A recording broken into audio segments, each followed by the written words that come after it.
जो होने वाला है, कब तक होने की उम्मीद है? पंचायत चुनाव परिसीमन के उपरांत होना है। परिसीमन का काम हो या इलेक्शन के रोस्टर का काम हो या पंचायत के चुनाव का काम हो, तीनों ही काम निर्वाचन आयोग के निर्देशन में होते हैं। परिसीमन का काम समय पे पूरी कोशिश रहेगी निर्वाचन आयोग की। विभाग का जो भी उसमें सहयोग हो सकता है, विभाग हर सहयोग कर रहा है। परिसीमन का काम सही समय पर अगर होता है, पूरी कोशिश रहेगी कि पंचायत के चुनाव भी समय पर कराए जाए। नेशन पर आपका स्वागत है और मैं हूं आपके साथ प्रार्थना। देखिए, बिहार में अभी एक कंफ्यूजन चल रहा है। अब आप सोच रहे होंगे कि कंफ्यूजन किसको लेकर है तो कंफ्यूजन चल रहा है पंचायत चुनाव को लेकर के, जहां कुछ दिनों से बातें सामने आ रही हैं कि पंचायत चुनाव जो है, जो कि इसी साल अक्टूबर नवंबर में होने वाला था, लेकिन परिसीमन की वजह से ये अगले साल भी टल सकता है, ऐसी बातें आई थी। और इसी कंफ्यूजन को दूर करते हुए बिहार सरकार के मंत्री दीपक प्रकाश ने फिर से पंचायत चुनाव को लेकर के बड़ा बयान दिया है।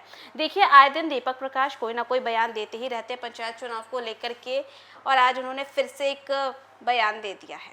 आपको बताएं तो मंत्री दीपक प्रकाश ने बताया है कि आरक्षण और रोस्टर सहित परिसीमन से जुड़े सभी निर्णय जो है निर्वाचन आयोग के फैसले के अनुसार ही लिए जाएंगे। उन्होंने बताया है कि पिछला परिसीमन जो है वो 1991 की जनगणना के आधार पर हुआ था, जबकि इस बार 2011 की जनगणना के आधार पर परिसीमन कराया जाएगा। जनसंख्या में हुई वृद्धि के मद्देनजर पंचायतों की संख्या बढ़ने की संभावना जताई गई है। विभाग परिसीमन का काम समय पर पूरा करने का पूरा प्रयास करेगी और ये आश्वासन भी मंत्री ने दिया है। जिले में निर्माणाधीन पंचायत सरकार भवनों की संख्या जो है 17 है, जबकि स्वीकृत स्थलों की संख्या इससे कहीं ज्यादा है। वहीं अब तक 15 भवन जो है वो पूरे हो चुके हैं और 11 पंचायत सरकार भवनों में आरटीपीएस सेवा तथा 7 भवनों में आधार सेवा संचालित हो रही है।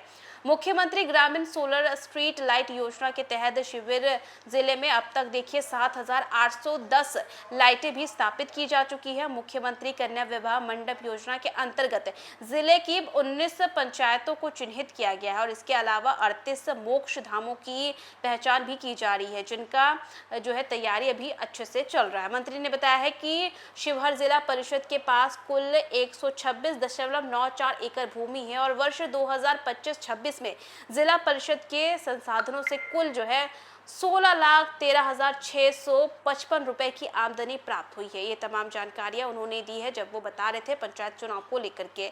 दरअसल वो आज शिवहर पहुंचे थे। बिहार सरकार के पंचायती राज मंत्री दीपक प्रकाश शिवहर पहुंचते हैं, जहां पर उन्होंने ये तमाम बयान दिए।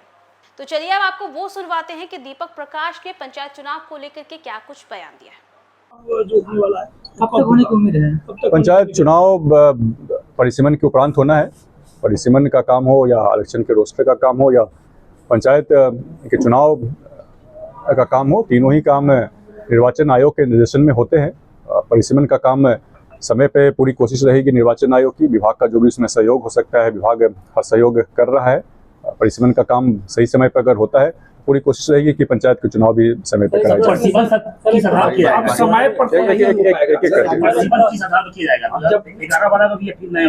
नहीं, 2011 की जनगणना के आधार पर परिसीमन कराने का निर्णय हुआ है। तो उस समय आबादी कम थी, तो अभी आबादी बढ़ गई है सर। नहीं, लेकिन अभी जो लेटेस्ट डेटा हमारे पास है जनगणना का, वो 2011 का ही है, उसका ही उपयोग किया जाएगा। कैसे पंचायत बढ़ने का संभावना है? नहीं, बिल्कुल पंचायत बढ़ने की संभावना है, क्योंकि आबादी पिछला जो परिसीमन हुआ था 1991 की जनगणना के आंकड़ों के आधार पर हुआ था, 1993-94 में। उसके बाद से 2011 तक जो जनगणना में जनसंख्या में वृद्धि हुई है, उस जनसंख्या की वृद्धि के कारण ही परिसीमन करने की आवश्यकता हो रही है। तो पंचायतों की संख्या में निश्चित तौर पर वृद्धि होगी। सर, एक प्रश्न है सर। प्रशांत किशोर ने कहा है, पहले विभाग से जुड़ा पूछ लीजिए। प्रशांत किशोर जी पंचायती राज विभाग के बारे में कुछ बोल रहे हैं क्या? तो आपने सुना कि दीपक प्रकाश क्या कुछ कह रहे थे। उन्होंने साफ कर दिया है कि जो भी कंफ्यूजन है इसे आप दूर करिए, परिसीमन के बाद ही बिहार में पंचायत चुनाव होंगे। तो फिलहाल के लिए बस इतना ही। न्यूज़ फॉर नेशन पे खबरों का सिलसिला लगातार जारी रहेगा। तब तक के लिए नमस्कार।